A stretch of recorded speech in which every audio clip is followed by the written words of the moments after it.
सारे भाजपा के नेता, ये केंद्र सरकार के मंत्री झूठ बोल रहे हैं। आज देश में चाहे हिंदू हो, चाहे मुसलमान हो, चाहे सिख हो, चाहे वो ईसाई हो, उसके पास कागज नहीं है। अगर हमारे पास कागज नहीं हुए तो बिना किसी पूछताछ के भी हमें उस डिटेंशन सेंटर के अंदर किया जा सकता है। जब हमारे केंद्रीय मंत्री ये कहते हैं कि एनपीआर सेंसस के तहत है, वो झूठ बोल रहे हैं। एनपीआर का सिर्फ और सिर्फ एक ही मकसद है और वो है एनआरसी, उसका और कोई भी मकसद नहीं। हमारे केंद्रीय मंत्री इसे पिछले दरवाजे से एनआरसी करने के लिए पिछले दरवाजे से एनपीआर लाने की कोशिश कर रहे हैं। पूरे देश में इस एनपीआर प्रक्रिया को रोका जाए। लाइव टीवी, सच सबसे आगे।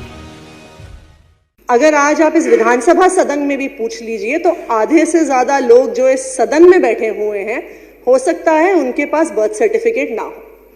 और जिन लोगों के पास अपना बर्थ सर्टिफिकेट होगा, तकरीबन शायद 100% लोगों के पास अपने माता पिता का बर्थ सर्टिफिकेट नहीं होगा।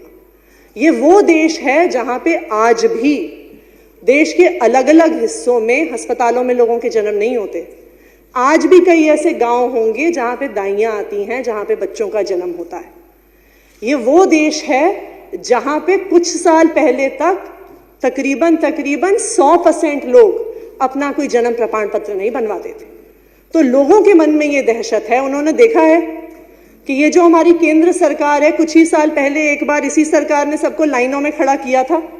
जब वो नोटबंदी लेके आए थे तो पूरा देश सड़क पे आ गया था, एटीएम के सामने लाइनों में खड़ा हो गया था।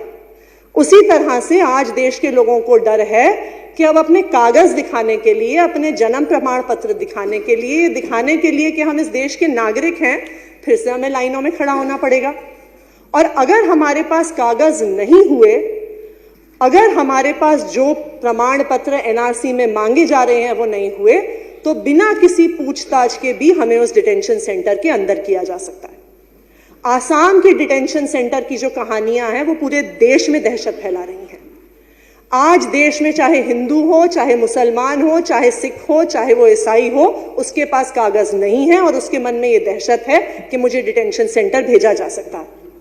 आज केंद्र सरकार को भी पता है कि लोगों के मन में ये दहशत है।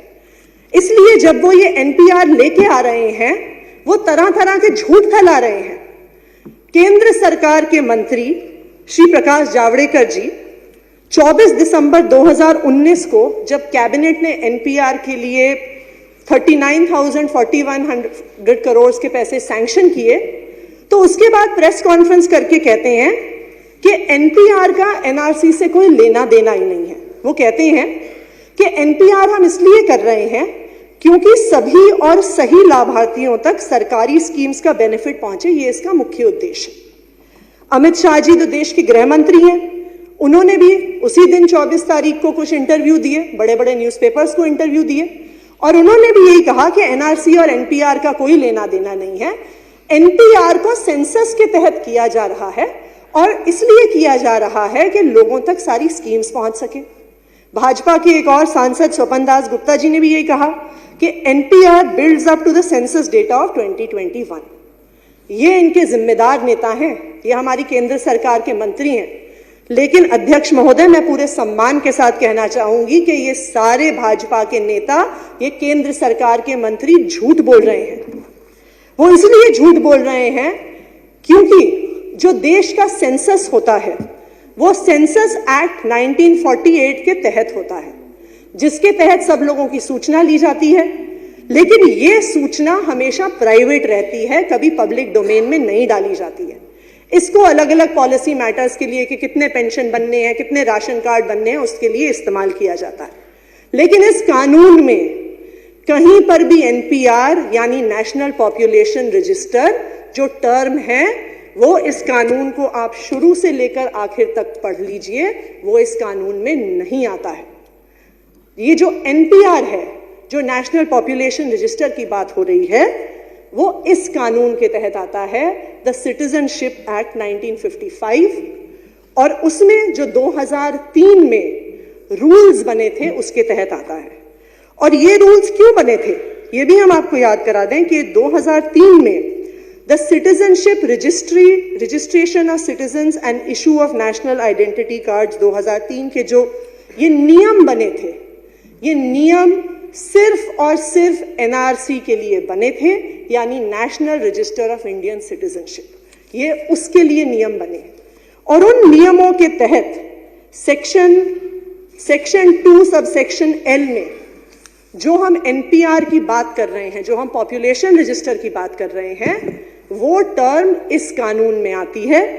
सेक्शन 2 सबसेक्शन एल ये कहता है, population register means the register containing details of persons usually residing in a village और रूरल एरिया और टाउन और वार्ड और डिमार्केटेड एरिया।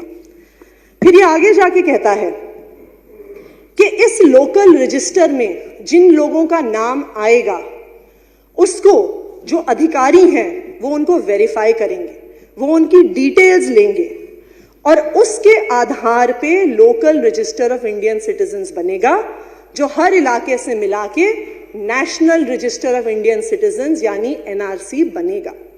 तो जब हमारे केंद्रीय मंत्री ये कहते हैं कि एनपीआर सेंसस के तहत है, वो झूठ बोल रहे हैं, क्योंकि एनपीआर का सिर्फ और सिर्फ एक ही मकसद है और वो है एनआरसी, उसका और कोई भी मकसद नहीं है। तो जब आज पूरे देश में ये दहशत मची हुई है, जब पूरा देश एनआरसी का विरोध कर रहा है, तो हमारे केंद्रीय मंत्री इसे पिछले दरवाजे से एनआरसी करने के लिए, पिछले दरवाजे से लोगों को डराने के लिए, पिछले दरवाजे से एनपीआर लाने की कोशिश कर रहे हैं। हम इस एनपीआर का विरोध करते हैं और हम ये चाहते हैं कि ना सिर्फ दिल्ली में बल्कि पूरे देश में इस एनपीआर प्रक्रिया को रोका जाए, कि जो देश भर में दहशत मची है उसे खत्म किया जाए। शुक्रिया। लाइव टीवी, सच सबसे आगे।